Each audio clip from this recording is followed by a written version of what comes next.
Muy bien, buenos días a todos. Es un hermoso sábado aquí en Maine, ¿verdad? Bueno, déjenme asegurarme de que funciona correctamente. Un momento. Eh, ¿Está apagado? ¿Está encendido? No, no está leyendo. No importa.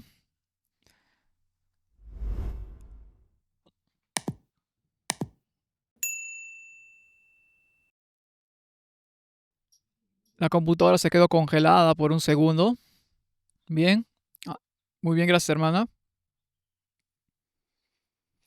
Les traigo saludos de mi esposa, que está hoy de regreso en Bering Springs, y nuestra hija y nuestro hijo está con nosotros ahora mismo. Está grabando allí. Quiero agradecer al hermano John Records y a todo el equipo que organizó este fin de semana increíble. Han hecho un trabajo increíble y me regocijo al ver tantas personas con ideas afines reunidas el sábado para compartir en reunión, en comunión y crecer en la gracia y la verdad. Ayer dimos dos sermones que se centraron más en los tiempos en que vivimos, en lo que está sucediendo. Hoy voy a hablar sobre asuntos de nuestra iglesia, asuntos que deberían preocuparnos a todos, asuntos que realmente nos impactan profundamente, lo reconozcamos o no. Esta mañana compartiré un mensaje titulado Precaución del comprador número uno y esta noche Precaución del comprador número dos. No soy un creativo con los títulos de mis sermones, así que Precaución del comprador número uno y Precaución del comprador número dos. Más tarde esta noche nos acercaremos a los momentos más trascendentales de la historia de la humanidad. Y es muy importante que nos deshagamos de cualquier basura que nos impida cumplir la misión que Dios nos ha encomendado. En estos últimos 5 años hemos visto que hay muchos dioses en este mundo y que esos dioses nos dominan. Y cuando se imponen mandatos, la gente cede, su conciencia está bajo presión por cualquier presión que el gobierno ejerza sobre nosotros. Por eso creo que nos corresponde reflexionar sobre estos últimos 5 años, mirar hacia adelante y asegurarnos de que nada se interponga entre nosotros y nuestro Padre Celestial, para cuando el pueblo de Dios se vea sometido a nuevas presiones, no haya presiones que nos compriman y podamos mantenernos firmes independientemente de lo que el mundo nos haga. Hoy voy a hablar sobre la relación con las Naciones Unidas y creo que muchos de ustedes estarán de acuerdo en que el COVID fue una llamada de atención para muchas personas. El COVID nos abrió los ojos de muchas maneras, les ha abierto los ojos a muchas personas y lo que voy a compartir hoy realmente se ha logrado gracias a lo ocurrido durante la pandemia y a la apertura de los ojos de muchas personas. Para comenzar, los invito a inclinar la cabeza conmigo, invitarles a la presencia del Espíritu Santo. Querido Padre Celestial, te agradezco las bendiciones del día de reposo. Bueno, te agradecemos la amistad, la comunión, el alimento físico y espiritual con el que nos has bendecido hasta ayer y esta mañana. Señor, te pido que tu Espíritu Santo continúe hablándonos, que tu Espíritu Santo nos convenza de que no solo recibiremos mensajes, sino que cambiarás nuestra manera de pensar y guiarás nuestros caminos hacia nuevos caminos de justicia hoy en adelante. Así que, Señor, te pido que hables a través de mí y por mí, y que Jesús sea glorificado y que su cuerpo pueda erguirse más alto y más verdadero gracias a la predicación de esta palabra. En nombre de Jesús oramos. Amén. De acuerdo, este es nuestro recorrido esta mañana. Voy a hablar sobre la estructura de la ONU, el problema de la ONU y el espíritu de profecía, y luego algunas preguntas sobre la ONU antes de llegar a nuestras conclusiones. Este es nuestro recorrido esta mañana y ahí está el edificio de la ONU en Nueva York. ¿Algunos de ustedes han estado alguna vez en la plaza de la ONU? ¿Has mirado a tu alrededor? Sí, muchos turistas van a Nueva York. Una de las cosas que a la gente le gusta ver es la Plaza de las Naciones Unidas. Pero el 6 de junio de 1985 se publicó este artículo y aquí tienes una copia. Era la revista adventista del 6 de junio de 1985 y aparece la hermana de White en la portada y dentro había una edición muy corta, tenían un par de noticias, pero esta solo decía que la Asociación General recibe estatus de la ONG de la ONU. Era una noticia breve, como se ve en la pantalla. ¿Y qué decía realmente? Se entregó a los delegados de la Conferencia General de 1985 y este es el texto en pantalla. decía: la Conferencia General recibe estatus de ONG de la Organización de las Naciones Unidas. El 10 de mayo, la ONU reconoció a la Confederación General de los Adventistas del Séptimo Día como una organización no gubernamental, ONG, con estatus consultivo ante el Consejo Económico y Social de las Naciones Unidas, ECOS. De la misma manera que el Consejo de Seguridad de las Naciones Unidas se ocupa de asuntos de guerra y paz, el ECOS aborda cuestiones sociales, económicas, humanitarias y culturales a nivel mundial, incluyendo los derechos humanos y la libertad religiosa. La Conferencia General ahora tiene derecho a estar representada en todas las reuniones del ECOS en Nueva York y en las reuniones de la Comisión de los Derechos Humanos en Ginebra, Suiza. El estatus de ONG incluye el derecho a hablar y presentar declaraciones escritas sobre temas de importancia para la Iglesia. Creemos que el nuevo estatus de ONG ayudará a la Iglesia Adventista del Séptimo Día a establecer presencia en otro foro y por lo tanto a fortalecer su compromiso cristiano. Fin de la cita. Y eso fue lo que se anunció a los delegados en la sesión de la Conferencia General de 1985. Ahora, hemos alcanzado el estatus de ONG consultiva ante el ECOS de las Naciones Unidas o Consejo Económico y Social de las Naciones Unidas. Resulta que el Consejo Económico y Social, ECOS, aprobó ciertas resoluciones y una de ellas, pertinente a esta mañana, dice que, con respecto al estatus consultivo de las ONG, los fines y propósitos de la organización deben estar en conformidad con el espíritu, los propósitos y los principios de la Carta de las Naciones Unidas. Por lo tanto, cuando se solicita y se recibe el estatus consultivo de ONG ante las Naciones Unidas, te estás adhiriendo a los principios y valores de las Naciones Unidas como organización no gubernamental sin fines de lucro que apoya a la ONU. La resolución ECOS se aprobó en 1968 y se reafirmó en 1996. Antes de unirnos a la ONU y después de nuestra alianza con ella, ECOS había aprobado resoluciones que establecían que para obtener este estatus consultivo, uno debe estar alineado con nuestros objetivos, visiones y propósitos. Cabe mencionar que el Comité Ejecutivo de la Conferencia General nunca decidió alinearse con las Naciones Unidas.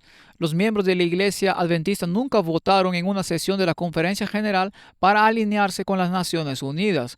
De hecho, la decisión de unirse y la adhesión en sí se tomaron justo antes de la sesión de la Conferencia General de 1985. Se informó a los miembros de que esto era lo que había hecho la administración, pero no se les dio la oportunidad de debatir ni votar al respecto. Uno piensa que si nos unimos a las Naciones Unidas y nos sometemos oficialmente a sus objetivos, principios y valores, la administración Wilson, la administración anterior, pensaría que para una decisión tan trascendental podrían haber esperado unas semanas y someterla a votación de los delegados, pero no lo hicieron. La decisión se tomó, se firmó la alianza y con el tiempo ADRA ha obtenido estatus consultivo de ONG y la AILR, la Asociación Internacional de Libertad Religiosa, también ha obtenido el mismo estatus consultivo de las Naciones Unidas. Ahora, preguntémonos entonces, ¿qué hace exactamente la ONU? Cuando trabajaba para ADRA en muchas partes del mundo en los años 90, las Naciones Unidas eran grandes donantes para todo tipo de agencias de ayuda, pero en privado eran sinónimo de corrupción, nepotismo e ineficiencia. Y esos eran los amigos de la ONU hablando. Ahí está la plaza de la ONU. Hablemos de los 4 pilares de las Naciones Unidas. El preámbulo de la Carta de la ONU enumera 4 pilares. El primero de ellos es la paz y la seguridad. Según la Carta de la ONU se creó, cito, para salvar a las generaciones venideras del flagelo de la guerra, que en 2 ocasiones a lo largo de nuestra vida ha causado un dolor indescriptible a la humanidad. Fin de la cita. Así, tras las tragedias de la Primera y la Segunda Guerra Mundial, se formaron las Naciones Unidas para intentar garantizar que no hubiera otra guerra mundial. Querían poner fin a la guerra. La Sociedad de las Naciones había fracasado y ahora se intentaba unir a las naciones del mundo con la paz y la seguridad como su principal objetivo. El segundo pilar de las Naciones Unidas era defender los derechos humanos. La Carta de las Naciones Unidas comienza afirmando, cito, la fe en los derechos fundamentales, en la dignidad y en el valor de la persona humana, en igualdad de derechos de hombres y mujeres de las naciones grandes y pequeñas. Así pues, el segundo pilar de las Naciones Unidas es establecer, definir y defender los derechos humanos en todo el mundo. Y el tercer pilar de las Naciones Unidas es establecer el Estado de Derecho a nivel global, que nos rijamos por la ley como comunidad global, en lugar de por la palabra de dictadores. Y así, de nuevo, en el preámbulo, dice esto: la ONU busca, cito, establecer condiciones bajo las cuales la justicia y el respeto a las obligaciones derivadas de los tratados y otras fuentes del derecho internacional pueden combinarse. Fin de la cita. Y así, en la década de 1930, fuimos testigos del ascenso de hombres fuertes como Mussolini, Adolfo Hitler y Joseph Stalin. Y las Naciones Unidas querían revertir el mundo para que las relaciones internacionales entre las naciones no estuvieran gobernadas por hombres fuertes, sino por el Estado de Derecho. Y quiero decir que todos estos son objetivos loables. No tengo ningún problema con estos objetivos tal como están enunciados. Son objetivos no nobles, y el cuarto pilar de las Naciones Unidas se relaciona con el desarrollo humano y argumenta que los principales componentes del desarrollo son vivir una vida larga y saludable, recibir una buena educación, tener un nivel de vida decente y tener la libertad de participar en la vida de tu propia comunidad. Estos son los cuatro pilares de las Naciones Unidas: paz y seguridad, derechos humanos, Estado de Derecho y desarrollo. Y así están los principales órganos de las Naciones Unidas. Y las Naciones Unidas en realidad tienen 6 órganos principales en su estructura o en su organigrama. La primera, con la que probablemente estemos más familiarizados, es la Asamblea General.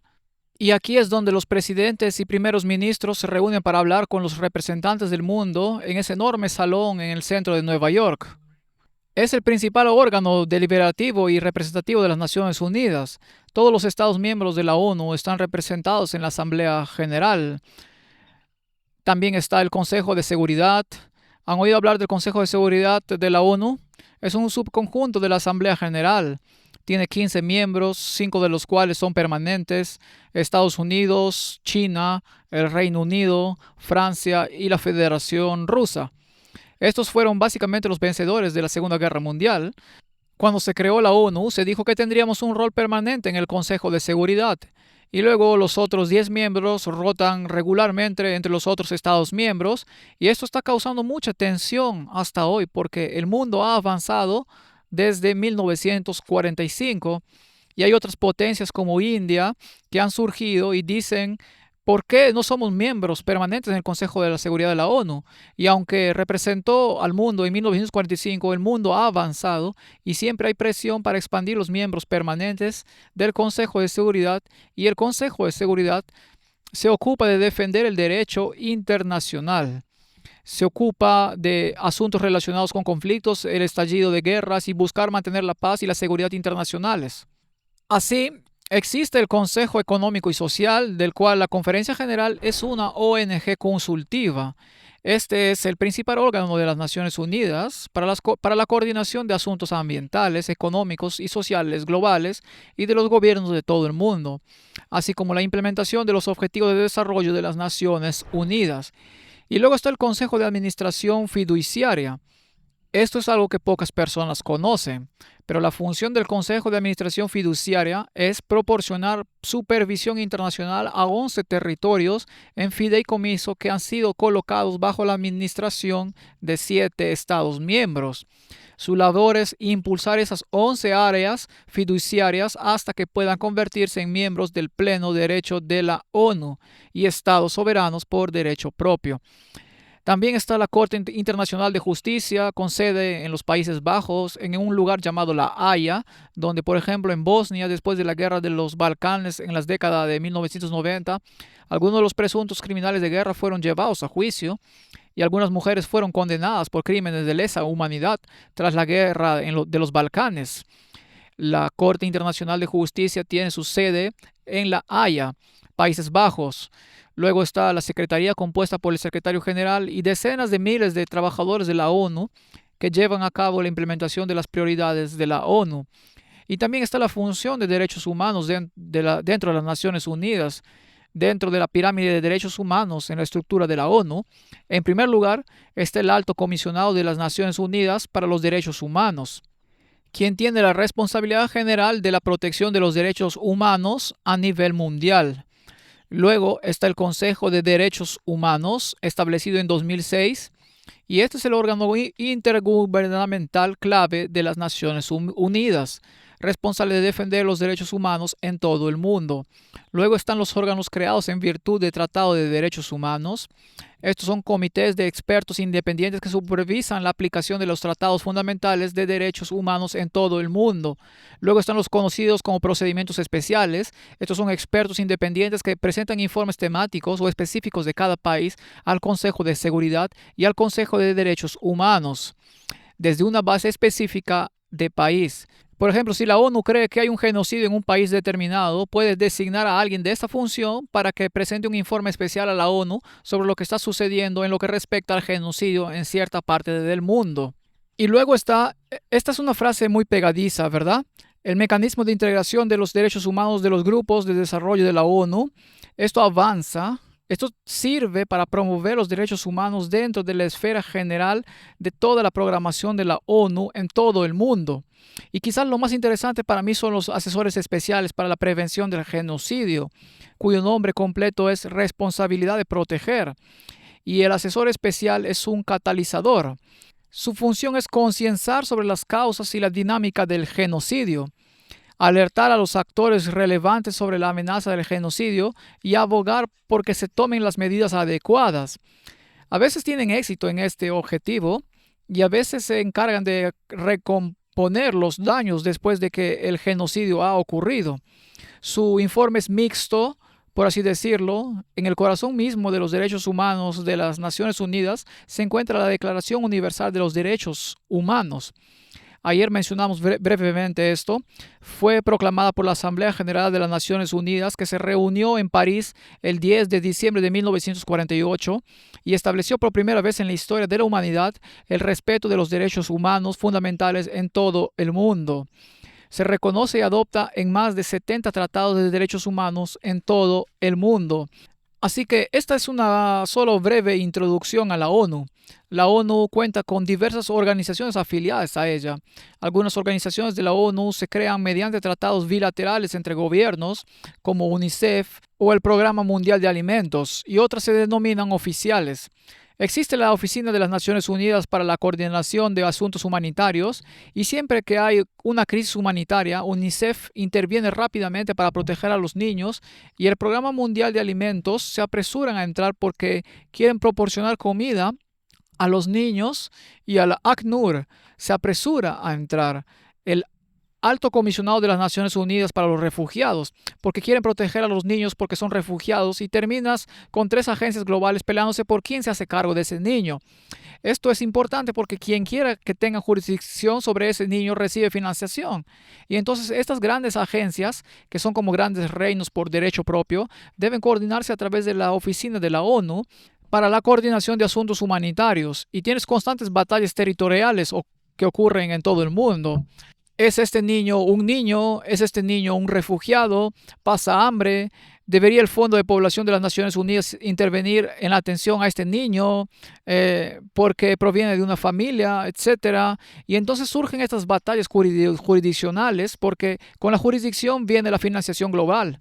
La ONU tiene estas agencias que compiten entre sí, siempre recaudando fondos y buscando donantes y dinero. Y la mejor manera de conseguir dinero y donantes es contar con las víctimas a las que se dice estar ayudando. Así que la Declaración Universal de Derechos Humanos de las Naciones Unidas es el núcleo del sector de derechos humanos de la ONU, que es parte del problema de la ONU, y hablé un poco sobre esto ayer. El preámbulo sobre la Declaración Universal de Derechos Humanos, no espero que lo lean desde atrás, lo entiendo a menos que tengas ojos de águila, pero la Declaración de Derechos Humanos de la ONU comienza con el preámbulo, que reconoce que la igualdad de derechos iguales e inalienables de todos los seres humanos es la base de la libertad, la justicia y la paz en el mundo. Y ahí está escrito en la primera frase. Mientras que el reconocimiento de la dignidad inherente a los derechos iguales e inalienables de todos los miembros de la familia humana es la base de la libertad, la justicia y la paz en el mundo. Y decimos, bueno, alabado sea el Señor por eso. El desafío es que después de esta mención de los derechos inalienables, la Carta de las Naciones Unidas y la Declaración Universal de los Derechos Humanos cambian los derechos humanos. Como dijimos ayer, existe una profunda diferencia entre los derechos humanos y los derechos inalienables. Los derechos inalienables son tuyos en virtud de la creación de un creador amoroso en un universo moral. Y así, en nuestra Constitución, la Declaración de Independencia, la vida, la libertad y la búsqueda de la felicidad te son otorgadas por nuestro creador, independientemente del gobierno bajo el que vivamos. En cambio, los derechos humanos no son otorgados por los gobiernos en los códigos legales y pueden ser otorgados por los gobiernos o pueden sernos arrebatados por los gobiernos. No son inalienables. Aparecen en las buenas y desaparecen en las malas. Así que, de hecho, estamos de acuerdo con algunos de estos artículos como adventistas, como el artículo 1 en la pantalla, dice que los seres humanos nacen libres e iguales en dignidad y derechos, están dotados de razón y conciencia y deben comportarse fraternalmente. Diría, amén, ¿no? No tengo ningún problema con eso. Y luego en el mundo adventista celebramos particularmente en las declaraciones oficiales de la Conferencia General este artículo, el artículo 18, que dice: toda persona tiene derecho a la libertad de pensamiento, conciencia y religión. Este derecho incluye la libertad de cambiar de religión o creencia, así como la libertad individual y colectivamente, tanto en público como en privado, de manifestar su religión o creencia por la enseñanza, la práctica, el culto y la observancia. Es un artículo muy bueno, ¿no les parece? De hecho, mencionamos este artículo en nuestras declaraciones oficiales de la Conferencia General. Celebramos este artículo, lo defendemos, nos mantenemos firmes en él, etc. El desafío es que cuando la gente dice que apoya la Declaración Universal de los Derechos Humanos y luego da estos ejemplos, la gente dice, bueno, eso es algo bueno. El problema es que al llegar al final de la Declaración Universal de los Derechos Humanos se encuentran los artículos 29.2, 29.3. Bien, muy bien. Acabamos de mencionar que como iglesia celebramos en nuestras declaraciones el artículo 18 de la Declaración Universal de los Derechos Humanos, porque defiende el derecho a la libertad de pensamiento, libertad de conciencia y libertad de religión. Y también incluye libertad del derecho a cambiar de religión o creencia. Esto implica la libertad de evangelizar y compartir el evangelio para invitar a la gente a seguir a Jesucristo. Si bien la libertad de evangelización y proselitismo no está explícitamente incluida, la libertad de cambiar de religión sí lo está en la Declaración de la ONU sobre los Derechos Humanos. Hoy en día, en algunas partes del mundo, esta libertad se respeta parcialmente, pero no por completo. En Oriente Medio hay un país que indica en el Documento Nacional de Identidad que se puede ser musulmán, cristiano o ateo. Si se quiere cambiar de religión, se puede pasar de cristiano a musulmán, de ateo o a musulmán. Pero si se quiere pasar a musulmán, solo se puede ser ateo, no se puede ir al cristianismo. Por eso en ese país en particular mucha gente se está registrando como atea y según las estadísticas hay un rápido crecimiento del ateísmo en ese país. Pero no es realmente un crecimiento del ateísmo en absoluto, ya que la ley no les permite realizar el cambio completo en sus documentos de identidad. Por eso apoyamos el artículo 18 de la Declaración de los Derechos Humanos. El problema es que los artículos 29.2 y 29.3 establecen esto. Dice, en el ejercicio de sus derechos y libertades, toda persona estará sujeta únicamente a las limitaciones que determine la ley con el único fin de asegurar el reconocimiento y el respeto de los derechos y libertades de los demás y de satisfacer las justas exigencias de la moral, del orden público y del bienestar general en una sociedad democrática. Esto significa que todos los derechos enunciados en los artículos 1 al 28 de la Declaración Universal de los Derechos Humanos no son derechos absolutos. Están sujetos a lo que el gobierno o la ONU determinen que redundan en el bienestar general de la sociedad. El artículo 29.3 dice, estos derechos y libertades no podrán ejercerse en ningún caso en contra de los propósitos y principios de las Naciones Unidas. En otras palabras, al interpretar esta disposición legal, solo se nos permite ejercer nuestros derechos sujetos a los dictados de los gobiernos y de organizaciones intergubernamentales como la Organización Mundial de la Salud y otras partes interesadas de la ONU o globalistas. Los derechos inalienables han desaparecido. Lo que la ONU llama derechos no son derechos en absoluto. Son simplemente permisos temporales que pueden revocarse en cualquier momento si lo que hacemos como individuos entra en conflictos con lo que el nuevo régimen de gobernanza globalista denomina bienestar general en una sociedad democrática o con los propios propósitos y principios de la ONU. Vimos un ejemplo clásico de esto con el COVID-19. En nuestro manual de políticas de trabajo de la Conferencia General, muchos de ustedes están muy familiarizados con ese texto. El Departamento de Asuntos Públicos y Libertad Religiosa, en el preámbulo, describe cuál es el propósito del Departamento de Asuntos Públicos y Libertad Religiosa en la Conferencia General y por extensión en cada división, unión y conferencia en el mundo. Y dice que Asuntos Públicos y Libertad Religiosa, uno de los departamentos centrales originales de la Iglesia, se estableció inicialmente para promover y mantener la libertad religiosa, con especial énfasis en la libertad más íntima, la libertad de conciencia individual. Fin de la cita. Y digo, alabado sea el Señor porque nos posicionamos, al menos en la política de trabajo, a favor de la libertad de conciencia individual. ¿Y qué es la libertad de conciencia individual? Es la capacidad de actuar en armonía con las convicciones del Espíritu Santo en tu conciencia. Eso es lo que significa la libertad de conciencia. No se trata de decir al Espíritu Santo de qué te va a convencer. Es tu capacidad de ser obediente a las convicciones del Espíritu Santo. Y algunos dicen, y lo hemos escuchado durante los últimos 5 años, porque la Biblia no dice nada más sobre las vacunas y la Biblia no dice nada. El Espíritu de Profecía casi no dice nada sobre las vacunas. Por lo tanto, el Espíritu Santo no puede convencerlos sobre las vacunas porque la Biblia y el Espíritu de Profecía no dicen nada. Por lo tanto, esto no es un asunto de libertad religiosa. Ese es un argumento que escuchamos en nuestra iglesia. Bueno, si buscan en sus Biblias el capítulo 16 de los Hechos, versículo 6. Hechos capítulo 16, 6. Hay un versículo fascinante. Es un versículo que pasamos por alto porque al principio no contiene ninguna teología profunda, pero es un versículo interesante. Y solo quiero que pensemos en ello por un minuto. Dice ahí, esto se refiere a Pablo en su segundo viaje misionero. Dice, y atravesando Frigia y la provincia de Galacia, les fue prohibido por el Espíritu Santo hablar la palabra en Asia. Algunas versiones dicen el Espíritu de Jesús. Ahora déjame preguntarte esto. ¿Dice la Biblia en algún otro lugar, aparte de este versículo, que los apóstoles no deberían estar haciendo trabajo misionero en el norte de Turquía? No.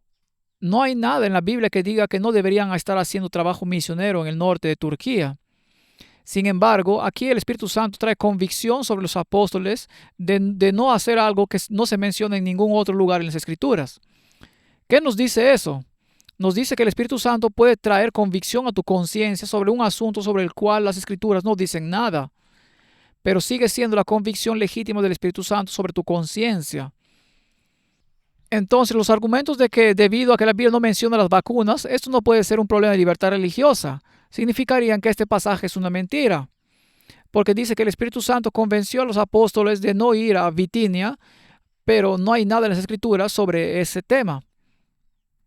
Si las Escrituras no mencionaron ir a Bitinia, este tipo de argumento, para ser consistente, Pablo debería decir que no fue el Espíritu Santo quien nos convenció allí. El punto es que cuando escuchas el argumento, si las Escrituras no mencionan algo, el Espíritu Santo no puede convencerte al respecto. Por lo tanto, no se trata de libertad religiosa. No se puede basar eso en un principio de las Escrituras. Les acabo de mostrar un versículo donde el Espíritu Santo puede convencerte al respecto. Por lo tanto, la decisión de vacunarse o no sigue siendo un asunto de libertad religiosa, independientemente de si la Biblia dice algo sobre las vacunas en particular. Y no lo hace de una manera específica, porque eso no impide que el Espíritu Santo traiga convicción al corazón y la conciencia del discípulo. Así que la libertad de conciencia se celebra y defiende en nuestro manual de políticas de trabajo de la Conferencia General, pero también en nuestra declaración de reafirmación, y siempre destaco esa frase. Por lo tanto, en las afirmaciones de libertad religiosa, resaltaré las dos partes en rojo para los fines de esta mañana. La declaración dice, ya saben, la declaración de reafirmación tiene aproximadamente 2 páginas y media. ¿La han leído alguna vez? En Inglaterra, cada decisión legal, si un juez emite una decisión legal, la decisión tiene 100 páginas. Bueno, se dan esas cosas y siempre hay una frase en esa decisión de 100 páginas que es el eje de todo el caso. Hay una frase que define la decisión.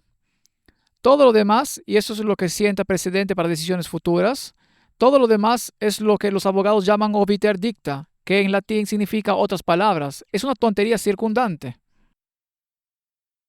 Es una tontería cara, pero es pura palabrería. En la declaración de reafirmación había 2 páginas de palabrería diseñadas para adormecernos. Dicen palabras bonitas sobre la libertad de conciencia, dicen que la vacunación es un asunto de conciencia privada, pero hay un párrafo que es el eje de toda la declaración, y este es el que está aquí, y está enterrado cerca de la final de la segunda página. La Iglesia Adventista del Séptimo Día está en la pantalla, en consulta con los Departamentos de Asuntos Públicos, Ministerio de Salud y Libertad Religiosa y la Conferencia General de la Iglesia Adventista del Séptimo Día. Está convencida de que los programas de vacunación que se llevan a cabo generalmente son importantes para la seguridad y la salud de nuestros miembros y de la comunidad en general. ¿Suena eso como el bienestar general de la sociedad? Es otra forma de decirlo. Por lo tanto, las afirmaciones de libertad religiosa no se utilizan adecuadamente para objetar los mandatos gubernamentales o los programas de los empleadores. Usan la misma frase de nuevo, simplemente invierten la redacción diseñada para proteger la salud y la seguridad de sus comunidades. Así, la negación de la libertad de conciencia por parte de la Conferencia General se encuentra entre 2 frases que hablan de la salud y la seguridad de la comunidad en general. El bien mayor, el bien general, el bienestar general de la sociedad es el mecanismo para la presunción de la Conferencia General de su derecho a invalidar las convicciones del Espíritu Santo en la conciencia. Con esta declaración, los líderes de la Conferencia General en ese momento hicieron una declaración oficial a todos los adventistas del mundo. Sus convicciones, profundamente arraigadas y meditadas en oración, no constituían una base válida para una exención religiosa. En esencia, nuestros líderes afirmaban que tenían la autoridad para invalidar las convicciones del Espíritu Santo en la conciencia de los miembros de todo el mundo si, según su determinación, el Espíritu Santo no actuaba en beneficio del bienestar general de la sociedad. Afirmar tal autoridad para invalidar el Espíritu Santo carece de fundamento bíblico. Al negar la libertad de conciencia a los adventistas de todo el mundo, la Asociación General actuó conforme a la ley debido a nuestra condición de ONG consultiva ante la ONU, lo que nos obliga a defender los objetivos y metas de la ONU, incluido el concepto de bienestar general contenido en el artículo 29.2 de la Declaración Universal de Derechos Humanos. En repetidas ocasiones mencionamos nuestro apoyo a la Declaración Universal de Derechos Humanos en nuestras declaraciones oficiales. De hecho, incluso mencionamos una declaración con motivo del 50 aniversario instando a todos los gobiernos a defender todos los principios de la Declaración Universal de Derechos Humanos. En una de nuestras declaraciones instábamos a los gobiernos a defender todos estos principios, incluyendo la supeditación de la libertad de conciencia individual a lo que la ONU determine que favorece el bienestar general de la sociedad. Resulta increíble cuando uno empieza a leer todos los detalles de ese tipo de cosas. Después del COVID o más allá del COVID, como adventistas, todos debemos saber que si en algún momento en el futuro la ONU o una de las agencias o instituciones como la OMS declara, por ejemplo, en el nuevo Tratado de Preparación para Pandemias, que se firmó a principios de este año, algo redunda en el bienestar general de la sociedad. Necesitamos saber hoy que la Asociación General siempre estará del lado de la ONU porque se ha subyugado a ella en una alianza formal y por lo tanto solo está dispuesta a negar la libertad de conciencia a los adventistas de todo el mundo como lo hicieron en los últimos 4 años. En efecto, la Asociación General nos ha dicho los adventistas pueden actuar en armonía con su conciencia solo en la medida en que sus acciones estén en armonía con lo que las Naciones Unidas determinen que es beneficio del interés público en general, el bienestar común o el bien común. Dicho de otro modo, la libertad de conciencia ha muerto en la Iglesia Adventista oficial. Y la Asociación General solo apoyará a los miembros si sus acciones están en armonía con las determinaciones de los monstruos globalistas de la Asociación General o con lo que sea en beneficio del bien común o el bienestar general de la sociedad. No estamos en alianza con las Naciones Unidas, estamos en sumisión a las Naciones Unidas. Y tanto los miembros como la libertad de conciencia han sido sacrificados en el altar de la conveniencia política por nuestros líderes. Pero el problema no termina ahí, ya que el papado tiene estatus de observador permanente en las Naciones Unidas. Hay 193 Estados miembros en las Naciones Unidas. Sin embargo, El 6 de abril de 1964, las Naciones Unidas le otorgó estatus de observador permanente en lugar de miembro. Y solo como recordatorio de lo que dice la Biblia sobre el papado, les he dado 3 pasajes. En Apocalipsis 13:1 leemos en las Escrituras que el poder detrás del papado es el mismo Satanás, quien le da al papado su poder y autoridad para engañar al mundo. En 2 Tesalonicenses 2:1 al 12 di un sermón sobre esto el año pasado en Maine, titulado Bailando con el Diablo, sobre por qué el papado es el anticristo de las Escrituras. Pero en 2 Tesalonicenses 2:1 al 12, el papado es el hombre de pecado, un poder blasfemo que se proclama Dios, el mismísimo anticristo. Y en Daniel 7:19 al 26 sabemos que el papado es un poder perseguidor que se arroga el derecho de cambiar la ley de Dios, reflejo del carácter de Dios, y de instigar la adoración falsa. También es un poder perseguidor y sanguinario. Sin embargo, el papado es un poder que vendrá para asegurar el juicio y la destrucción de Dios mismo. Por lo tanto, el papado es un poder condenado por Dios como el anticristo. A pesar de esto, el papado hoy tiene derecho a asistir a todas las sesiones de la Asamblea General, el Consejo de Seguridad y el ECO para observar su labor.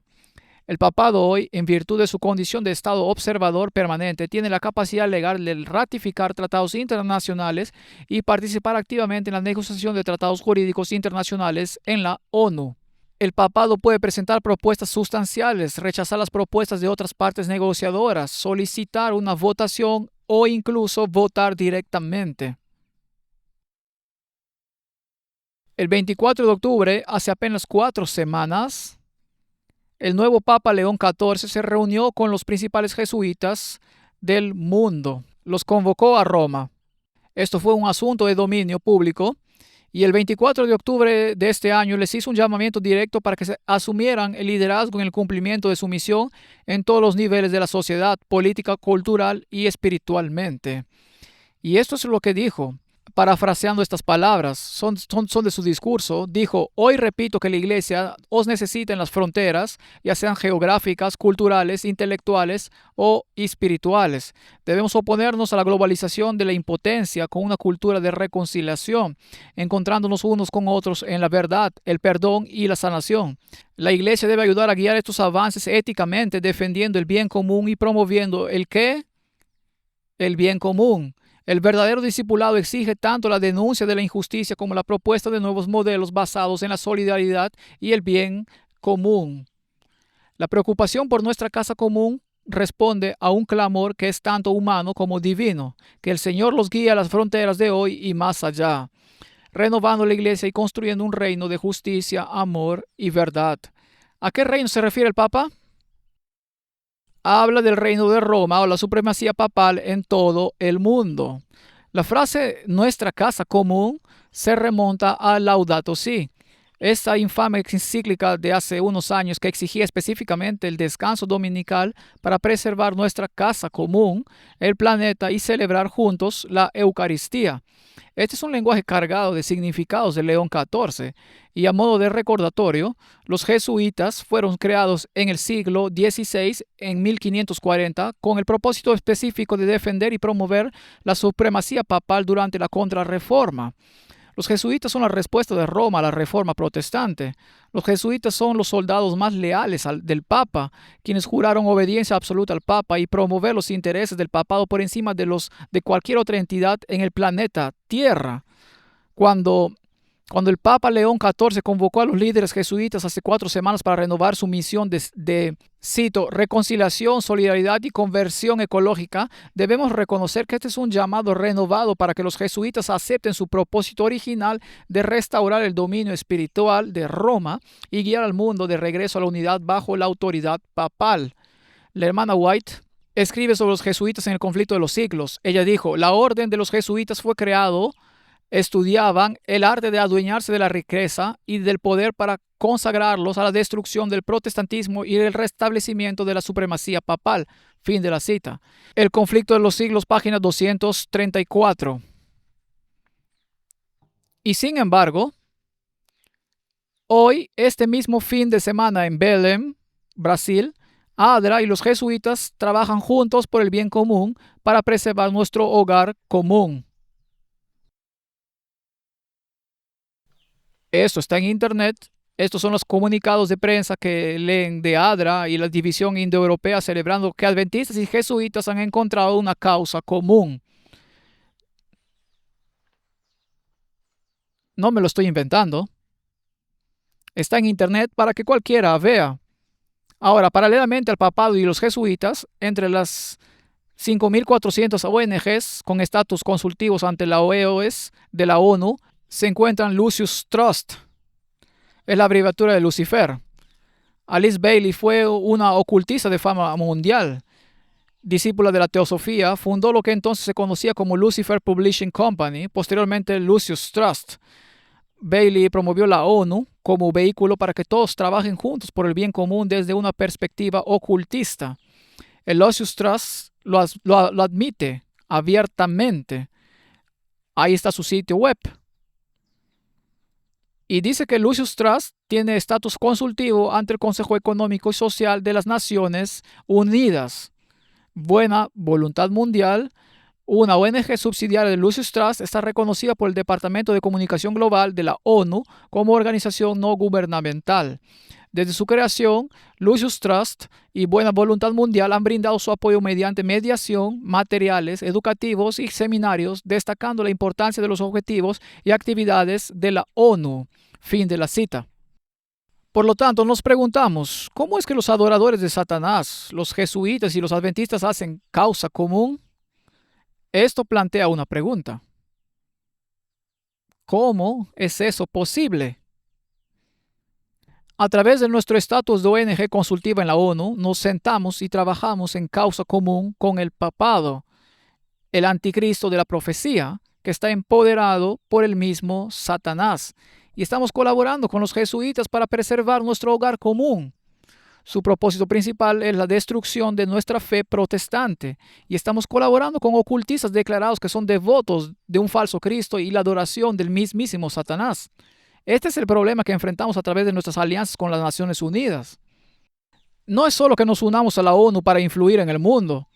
Lo que está sucediendo, y habrá mucho más información que saldrá el próximo mes sobre esto, porque personas tras bambalinas han estado realizando esta investigación. Cada vez más de nuestras declaraciones que comenzaron a surgir después de nuestra afiliación a la ONU se basan en el lenguaje, la ideología y la terminología de la ONU. Así que no estamos influyendo al mundo. El mundo nos está influyendo a nosotros. Ese es el problema aquí. ¿Tenemos alguna guía espiritual al respecto? Sí, si analizamos la ONU y el espíritu de profecía, comenzaré con un versículo bíblico. No harás pacto con ellos ni con sus dioses. Esta fue la advertencia de Dios a su pueblo cuando estaban a punto de entrar en la tierra prometida. Dios advirtió a su pueblo que no formara una alianza formal con las naciones que lo rodeaban. En ningún momento de la historia del Antiguo Testamento ni del Nuevo Testamento, Dios aconsejó a su pueblo que formara una alianza con las naciones paganas que los rodeaban. Nunca recibieron esas instrucciones, ni una sola vez.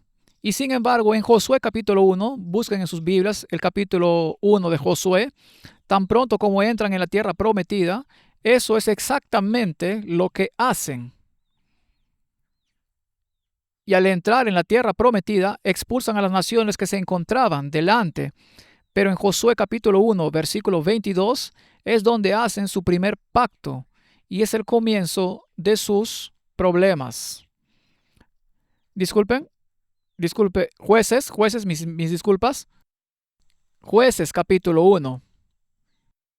Jueces capítulo 1, versículo 22, dice, también la casa de José subió contra Betel, esto es Jueces 1, versículo 22, y Jehová estaba con ellos. Y la casa de José puso espías en Betel, ciudad que antes se llamaba Luz. Y los que espiaban vieron un hombre que salía de la ciudad y le dijeron, muéstranos ahora la entrada de la ciudad y haremos contigo Hesed. Mi versión dice bondad. Esa palabra significa fiel al pacto en hebreo. Hicieron un pacto con el pueblo de la tierra. Dice, y él les mostró la entrada a la ciudad y la hirieron a filo de espada, pero dejaron ir a aquel hombre con toda su familia. Y en Jueces capítulo 2, versículo 1, dice, el ángel de Jehová subió de Gilgal a Boquim y dijo, yo os saqué de Egipto y os introduje en la tierra de la cual había jurado a vuestros padres, diciendo, no invalidaré jamás mi pacto con vosotros, con tal que vosotros no hagáis pacto con los moradores de esta tierra, cuyos altares habéis de derribar. Mas vosotros no habéis atendido a mi voz. ¿Por qué habéis hecho esto? Y por eso el ángel del Señor dice, por tanto yo también digo, no los echaré de delante de vosotros, sino que serán azotes para vuestros costados y sus dioses os serán tropezadero. Así que cuando el pueblo de Dios estaba a punto de entrar en la tierra prometida, el texto en la pantalla, Éxodo 22:32, dijo Dios, no hagan alianza con las naciones de la tierra porque están bajo el juicio de Dios. Satanás descendió a la tierra con gran ira porque sabe que le queda poco tiempo. Está bajo el juicio de Dios. El papado como el hombre de pecado está bajo el juicio de Dios. Daniel 7:13 y 14. La destrucción de la cuarta bestia. Y sin embargo, al reunirnos todos en la misma mesa en la ONU, comprometiéndonos con los mismos objetivos, nos encontramos trabajando en alianza con poderes que se oponen a Dios y que ya están condenados por Él. Entonces, ¿qué dice el Espíritu de Profecía al respecto? Testimonios para la Iglesia, volumen 7, página 84. Dice lo siguiente: Dios ha advertido a su pueblo que no se unan al mundo. Quienes se unen a confederaciones mundanas se están uniendo al enemigo de Dios y de la verdad.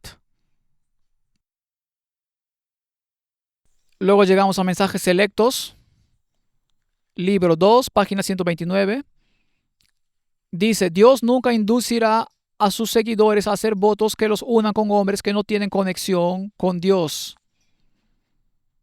¿Acaso los adoradores de Satanás no tienen conexión con Dios? Sí. Entonces, ¿por qué nos aliamos con quienes no tienen conexión con Dios? El Espíritu de Profecía dice que Dios nunca inducirá a sus seguidores a tal unión. Es imposible para quienes hacen de la ley de Dios la regla de vida, unirse en confianza y cordial hermandad con quienes convierten la verdad de Dios en mentira. Entre el hombre mundano y quien sirve fielmente a Dios existe un gran abismo. No se puede servir a Dios y a Mamón. Por lo tanto, es imposible servir en una alianza cordial y trabajar en armonía con personas que se oponen fundamentalmente a Dios. Es así de simple. Fundamentos de la Educación Cristiana, página 482, ella dice, el Señor desea que su pueblo se mantenga distinto del mundo en espíritu y propósito. Nunca deben verse atados por promesas que restrinjan la libertad de proclamar la verdad para este tiempo. Sin embargo, aceptamos dinero de USAID y el requisito más importante para ello es que no se permite compartir el Evangelio si se acepta nuestro dinero. Pero aceptamos el dinero y recibimos el dinero de las agencias de la ONU en todo el mundo para el trabajo con refugiados, en particular con la condición de que no compartamos la verdad presente para este tiempo. Es lo que hacemos constantemente. El pueblo de Dios, esto es de Obreros Evangélicos 391, el pueblo de Dios debe mantenerse firme como un pueblo distinto y separado, sin participar en conflictos políticos ni confederaciones mundanas. En la siguiente cita, ella añade que cualquier confederación con el mundo está estrictamente prohibida por las Escrituras. Dios quiere que su pueblo se distinga de todas las confederaciones. Es decir, no estoy seguro de cuánto más claro podría ser el espíritu de profecía para el pueblo de Dios en los últimos tiempos, sobre todo si se considera que cuando se imponga la marca de la bestia, la ONU estará en el corazón del sistema que la está implementando a nivel mundial. Y la última cita del espíritu de profecía: ahora y siempre debemos ser un pueblo distinto y peculiar, libre de toda política mundana, no estorbados por la asociación con aquellos que carecen de sabiduría para discernir los derechos de Dios tan plenamente establecidos en su ley. Debemos ser un pueblo distinto y peculiar. No debemos ser estorbados al formar confederaciones con quienes niegan las afirmaciones de Dios, en particular con quienes buscan cambiar la ley de Dios. Sin embargo, tenemos una alianza con la ONU. que está llena de naciones hindúes, budistas, musulmanas, luciferinos, ocultistas y el papado. Y el efecto neto de eso se vio en la pandemia, donde la iglesia subordinó su libertad de conciencia a nuestro deseo de mantenernos en los buenos favores del sistema mundano caído. Así que hagámonos las preguntas sobre esta ONU. ¿De acuerdo?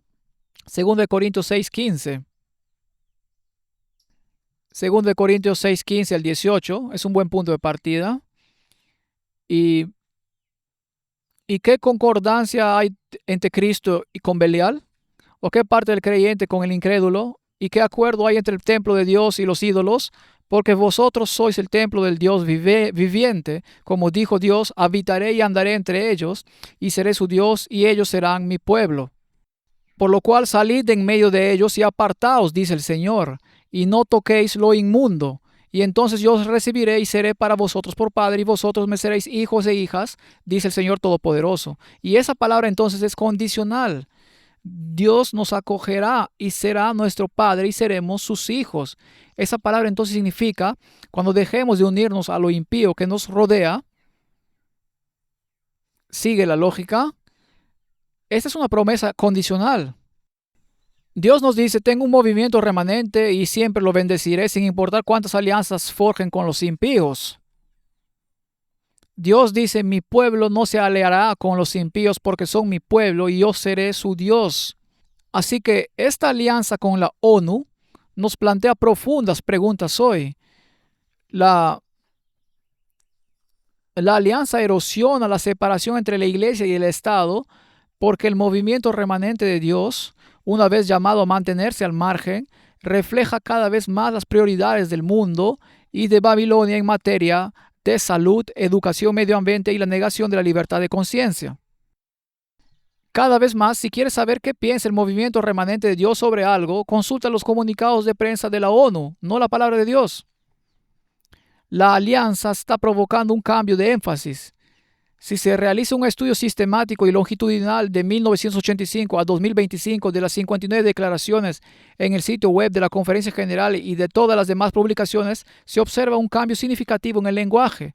Hemos pasado de la proclamación profética de los mensajes de los tres ángeles a un lenguaje humanitario. La alianza con las Naciones Unidas nos prepara para el engaño final. Al caminar de la mano y en armonía con la ONU, estamos en armonía con el anticristo, los jesuitas y con los sectarios, y corren el riesgo de condicionar a los miembros a aceptar la unidad del fin de los tiempos bajo un falso Cristo. Cabe preguntarse, ¿por qué ningún líder de la Conferencia General desde 1985 se ha pronunciado en contra de esta asociación babilónica? ¿Por qué nadie ha protestado? Crecí en la iglesia, no tenía ni idea de que esto existía hasta que después del COVID todos empezamos a investigar un poco más y nos dimos cuenta de que algo no andaba bien.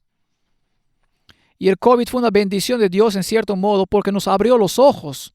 Esto nos lleva a plantearnos preguntas difíciles. ¿Por qué las cosas son así? El pueblo de Israel no pudo tomar posesión de la tierra prometida debido al pecado de Acán. Y si estamos aliados con el anticristo, los jesuitas y los ocultistas, ¿cómo podemos tomar posesión de la tierra espiritual? Porque este pecado está en el corazón de nuestro movimiento. Esta alianza está provocando un cambio de enfoque. Nos preguntamos por qué ningún líder de nuestra iglesia mundial se ha pronunciado en contra de esta alianza babilónica. ¿Se debe a la ignorancia? ¿Acaso no son conscientes de eso? Ese no es el caso, porque el nuevo director de PAL para la Conferencia General, su puesto durante los últimos 10 años fue el de enlace con la ONU, con la sede en Nueva York. Conocen a la perfección esta alianza con las Naciones Unidas y sin embargo superó el proceso del comité de nominaciones para ser el nuevo director de Asuntos Religiosos y Libertad Religiosa de la Conferencia General. Eso no me da ninguna confianza. Que alguien vinculado a la ONU y todo lo que conlleva ahora, en teoría, defiende nuestra libertad de conciencia. Este es el zorro que cuida el gallinero. Podemos preguntarnos, ¿no se pronuncian por miedo? Quizás a perder sus empleos, quizás a que ya no se les considere en el grupo. Entonces, ¿qué clase de pastores son estos líderes que no arriesgan su reputación para defender su rebaño? ¿O es porque están de acuerdo con la unión? Entonces, ¿Cómo pueden nuestros líderes de la Conferencia General afirmar que somos el movimiento remanente de Dios mientras alinean nuestra iglesia con instituciones que tienen sus raíces en lo oculto y son guiados por el anticristo? ¿Cómo es eso posible? Santiago 4:4 lo dice en la pantalla. Oh almas adúlteras, ¿no sabéis que la amistad con el mundo es enemistad contra Dios? Cualquiera pues que quiera ser amigo del mundo se constituye ¿en qué? De Dios, enemigo de Dios. Nuestra alianza oficial con las Naciones Unidas, que representa a los reyes de este mundo y todas sus creencias caídas y dioses falsos, representa enemistad con Dios. Esto ha herido profundamente a los miembros en los últimos 5 años. Y el flujo de las declaraciones de las Naciones Unidas refleja cada vez más las prioridades, los valores y el lenguaje de las Naciones Unidas. Y después de un tiempo hay que decir, cuidado con quienes se unen al movimiento adventista. Tenga cuidado. ¿Entienden en qué se están metiendo? Esto es lo que decimos y esto es lo que nuestros líderes están haciendo. Algo tiene que cambiar. Así que se nos acabó el tiempo. Necesitamos llegar a nuestras conclusiones esta mañana.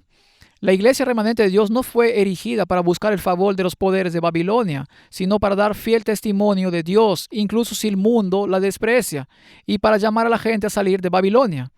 Y la alianza de la Conferencia General con la ONU desde 1985, sin haber sido votada ni una sola vez por los miembros ni por los constituyentes, representa una traición a nuestro llamado divino. La Conferencia General de la Iglesia Adventista del Séptimo Día, la cabeza visible de la Iglesia Remanente de Dios, se ha asociado con la ONU, una institución vinculada a una filosofía de secta, ideales luciferinos, activismo jesuita y al mismo Satanás. Por lo tanto, este mensaje de esta mañana es una advertencia para que todos abramos los ojos y comparemos las acciones de nuestros líderes con la palabra de Dios y hagamos un llamado a nuestro movimiento mundial para que se separe de la Babilonia a la que estamos unidos actualmente.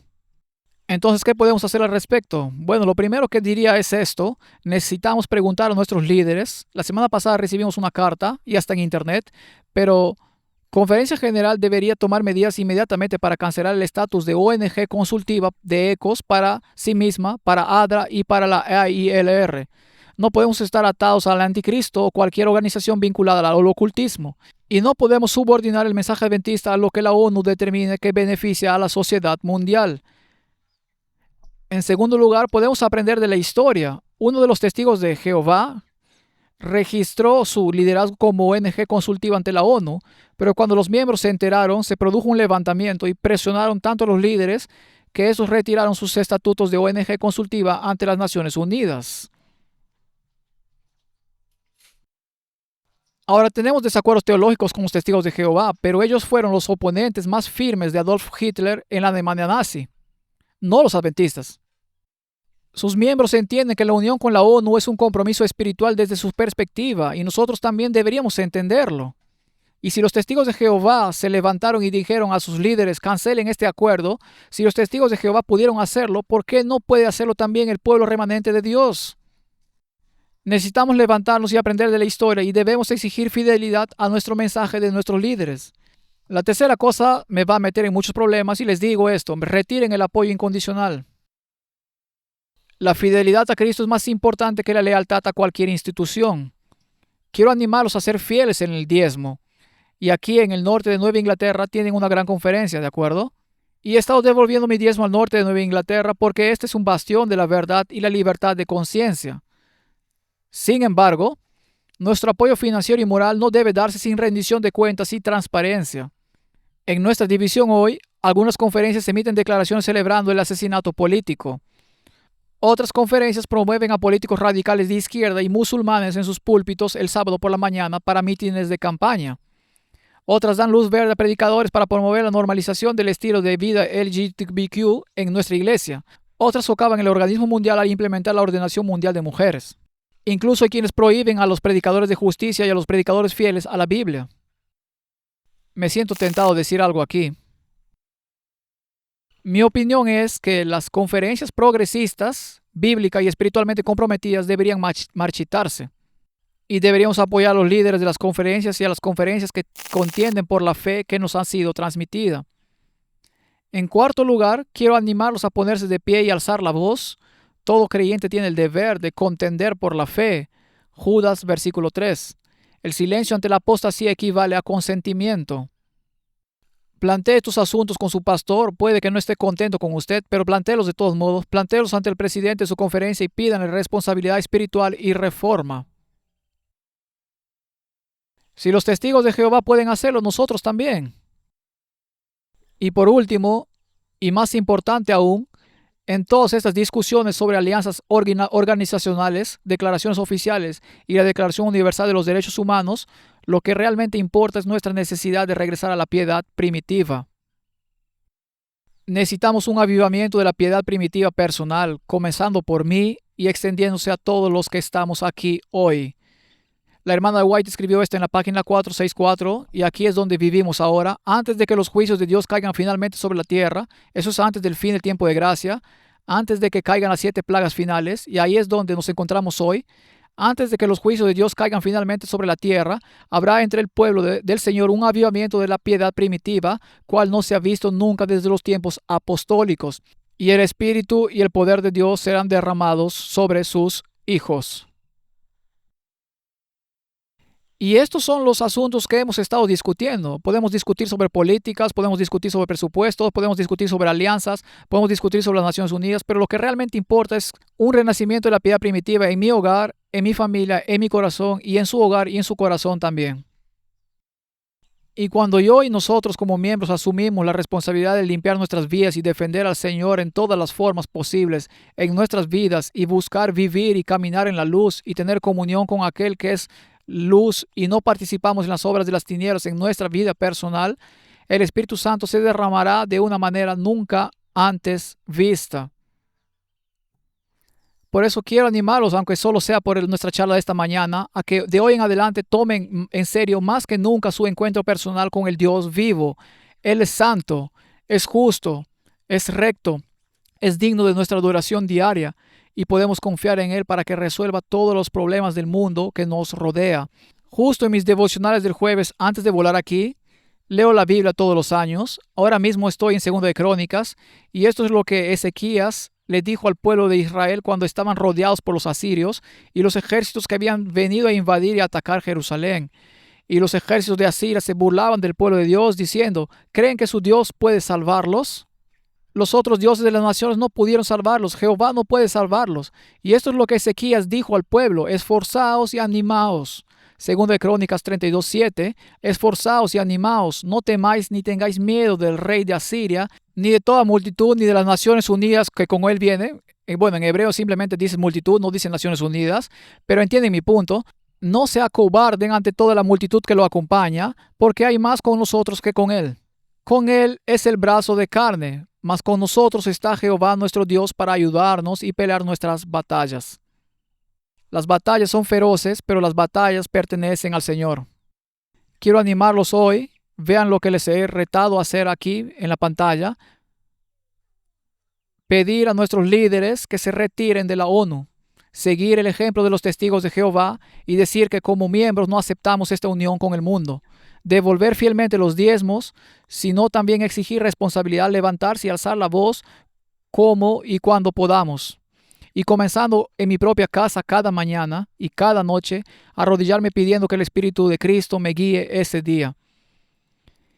Y en la medida en que como individuos asumamos la responsabilidad de nuestras propias vidas espirituales, nuestro propio crecimiento espiritual, sí, la batalla es feroz, pero la batalla le pertenece a Dios. Que Dios nos dé la victoria en las batallas que se nos avecinan. Amén. Los invito a inclinar la cabeza y tendremos una oración.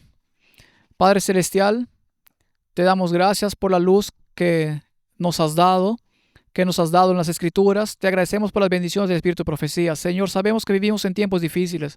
Padre, sabemos que hay trigo y cizaña en el campo de la cosecha. Padre, te pedimos humildemente que nos transformes, nos formes, nos moldees y nos hagas que seamos contados no entre las cizañas, sino entre el trigo. Ruego, Padre, que de nuestras vidas haya una cosecha de justicia que brille por la eternidad en esa cosecha final. Señor, te pido que tomes estos asuntos de los que hemos estado hablando para que convenzas a nuestros líderes de hacer lo correcto.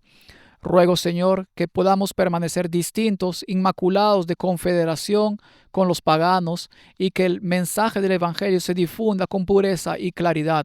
sin concesiones ni consideración por las consecuencias financieras. Oh Padre, que el Evangelio de las buenas nuevas de salvación avance hasta los confines de la tierra. Señor, que no estemos en unión con los reyes de este mundo, sino que el Evangelio llegue a todo su pueblo y gane a la mayor cantidad de personas para Cristo antes de que regresen las nubes de gloria. Así que oro, Señor, para que seamos fieles en nuestra porción de la viña donde nos has llamado a servir. Y hasta que Jesús regrese pedimos que la llenura de tu Espíritu, pedimos la transformación que solo tu Espíritu puede dar. Pedimos la protección de tus ángeles. Pedimos encuentros divinos incluso esta semana para que podamos compartir la buena nueva de salvación con nuestros amigos y vecinos. Y Señor, que todos sepan que hay un Dios en Israel, porque este grupo de creyentes aquí esta mañana está lleno de tu Espíritu Santo. Así que Padre, te entregamos hoy nuestra vida, nuestro hogar, nuestro corazón, nuestro matrimonio y nuestro corazón, pidiéndote que nos concedas muchísimo más de lo que podamos imaginar. Te agradecemos de antemano por estos milagros. En el nombre de Jesús oramos. Amén.